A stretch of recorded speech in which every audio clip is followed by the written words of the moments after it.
દીવના દરિયામાં ભારે કરંટ જોવા મળી રહ્યો છે। નાગવા બીચ પર ભારે પવન ફૂંકાયો છે તો દરિયામાં ઊંચા મોજા પણ ઉછળી રહ્યા છે। પ્રવાસન સ્થળ દીવમાં ભારે પવન સાથે કમોસમી વરસાદ વરસી રહ્યો છે તો કમોસમી વરસાદના કારણે પ્રવાસીઓ અને ધંધાર્થીઓ હેરાન પરેશાન થઈ રહ્યા છે।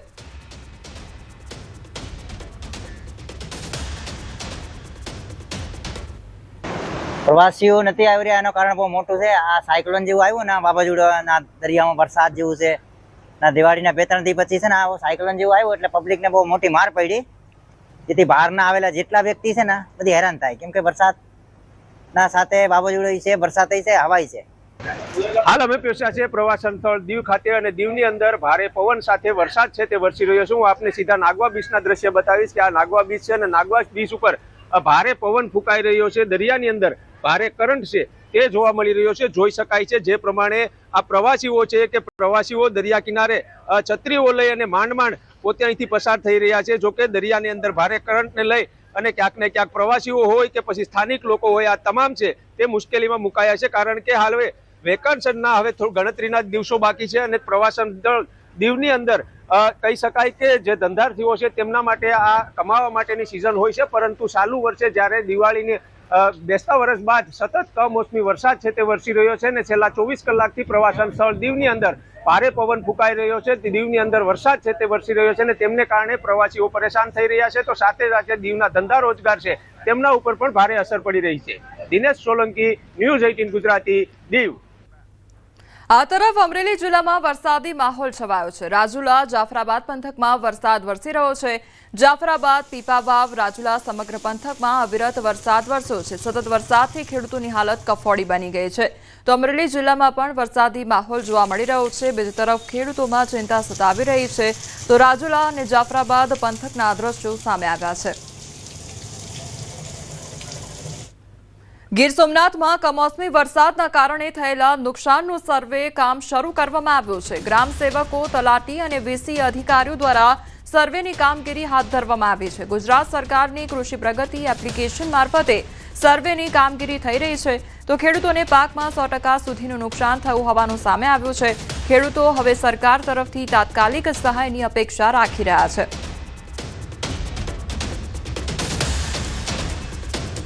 સવારના 20 થી 25 જેટલા સર્વે થઈ ગયા છે અને કાલે 60 થી 65 જેટલા સર્વે થઈ ગયા છે। સર્વેની કામગીરી છે, કયા રીતની કોઈ મુસીબતનો સામનો કરવો પડે એવું કશું ખરું? નહીં, કે મુસીબતનો સામનો નથી કરવો પડતો। ખેડૂતોને બહુ નુકસાન છે, જ્યાં જોઈએ ત્યાં બધું પાથરા પર લઈ ગયા છે, સોયાબીન હાવના પાથરા પર લઈ ગયા છે, આ બધું નુકસાન છે।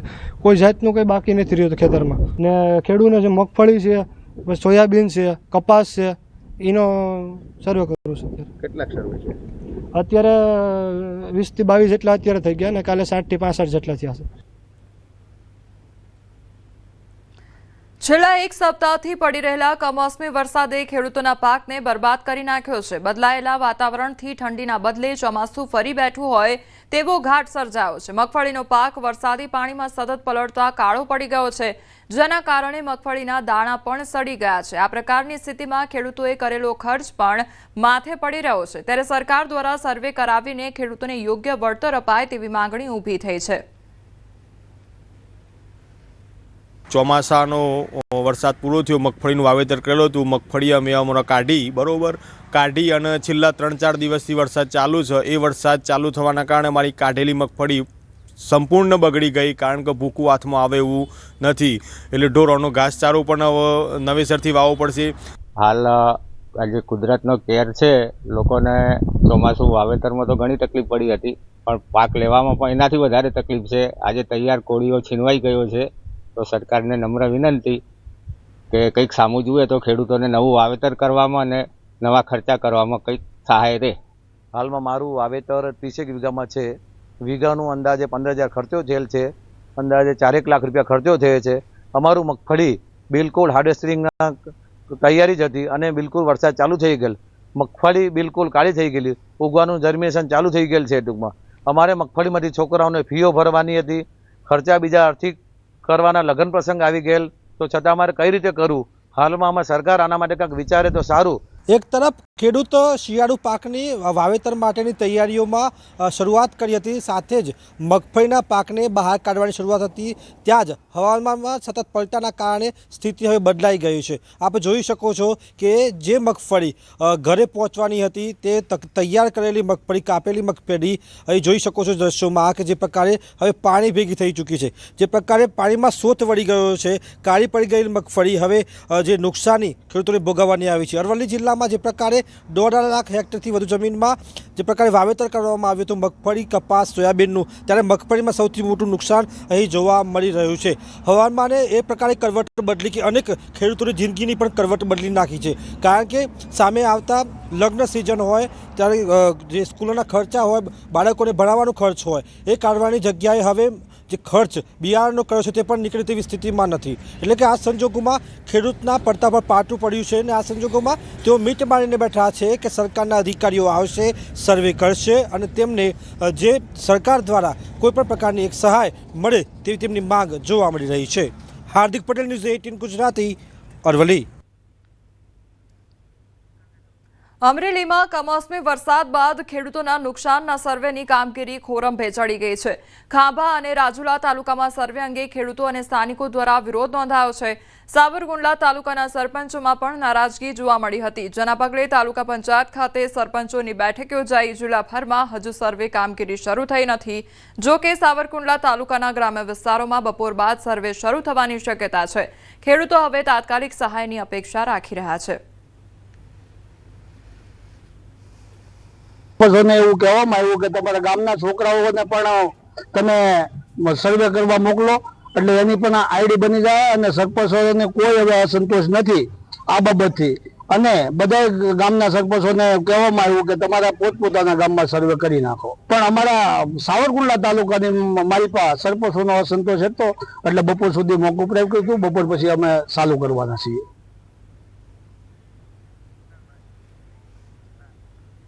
ગિરનારની લીલી પરિક્રમાને લઈને મોટા સમાચાર સામે આવ્યા છે. ગિરનારની લીલી પરિક્રમા સ્થગિત કરવામાં આવી છે. સાધુ સંતો સાથે હવે પ્રતિકાત્મક પરિક્રમા થશે. ખરાબ રસ્તા, વરસાદને કારણે સ્થગિત કરાઈ છે આ લીલી પરિક્રમા.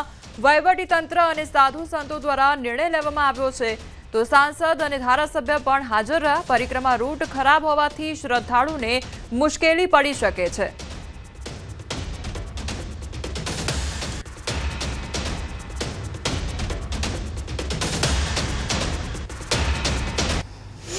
જ્યારે અમે નિરીક્ષણ કર્યું ત્યારે અમને ખબર પડી કે પરિક્રમાવાસીઓને અતિ મુશ્કેલી પડે એવું છે. એના હિસાબે વહીવટી તંત્ર અને સાધુ સંતોએ બધા ભેગા મળી કરી અને એક નિર્ણય લીધો છે કે જે તારીખ 1ની રાતે ને ઉગતી 2 તારીખે જે પરિક્રમાનું જે મુહૂર્ત હોય છે એ મુહૂર્ત ખાલી સાચવવાનું અને 5 સાધુ ખાલી પરિક્રમાની અંદર પરિક્રમા કરશે. કોઈ પણ સંજોગોમાં પરિક્રમા થઈ શકે એમ નથી. અંદર શેવાળ બાજી ગયેલ છે, કીચડ થઈ ગયેલ છે, લોકોને લપટવાની અને પડવાની ખૂબ મોટી સંભાવના હોવાથી પરિક્રમા કરવી હિતાવહ ન હોય અને પરિક્રમા જો કરીએ તેના કારણે જાનમાલનું નુકસાન થવાની શક્યતા હોય છે, જેના કારણે અમારા અન્નક્ષેત્રોએ પણ અંદર અન્નક્ષેત્રો રાહવાની આ વખતે બંધ રાખેલ છે. સતત ત્રીજા દિવસે જૂનાગઢનો ગિરનાર રોપવે બંધ રાખવામાં આવ્યો છે અને ગિરનાર પર વાદળછાયું વાતાવરણ સર્જાયેલું છે, તો બીજી તરફ ધીમી ધારે વરસાદ પણ ખાબકી રહ્યો છે. ભારે પવનના કારણે રોપવે ચલાવવું મુશ્કેલ બન્યું છે. પ્રવાસીઓની સલામતીને લઈને આ નિર્ણય લેવાયો છે. પગથિયા ચડી શ્રદ્ધાળુઓ પહોંચ્યા ગિરનાર પર્વત. ગિરનાર પર આહલાદક નજારો જોવા મળી રહ્યો છે. તો વરસાદ વરસવાને કારણે તેમજ તેજ ગતિના પવનો ફૂંકાવાને કારણે જે ગિરનાર રોપવે છે તે બંધ કરી દેવામાં આવ્યો છે અને સતત 3 દિવસથી આ જે રોપવે સેવા છે તે બંધ રાખવામાં આવી છે. બીજી તરફ જે યાત્રાળુઓ છે, જે પ્રવાસીઓ છે તે પગથિયા ચડીને ઉપર આવી રહ્યા છે અને અત્યારે રોપવે સેવા હાલ પૂરતી બંધ કરી દેવામાં આવી છે. બનાસકાંઠાના ડીસા તાલુકાના માલગઢ ગામના પૂર્વ સરપંચ અને વેપારી કુંદનલાલ કછવાએ આત્મહત્યાનો પ્રયાસ કરતા ચકચાર મચી જવા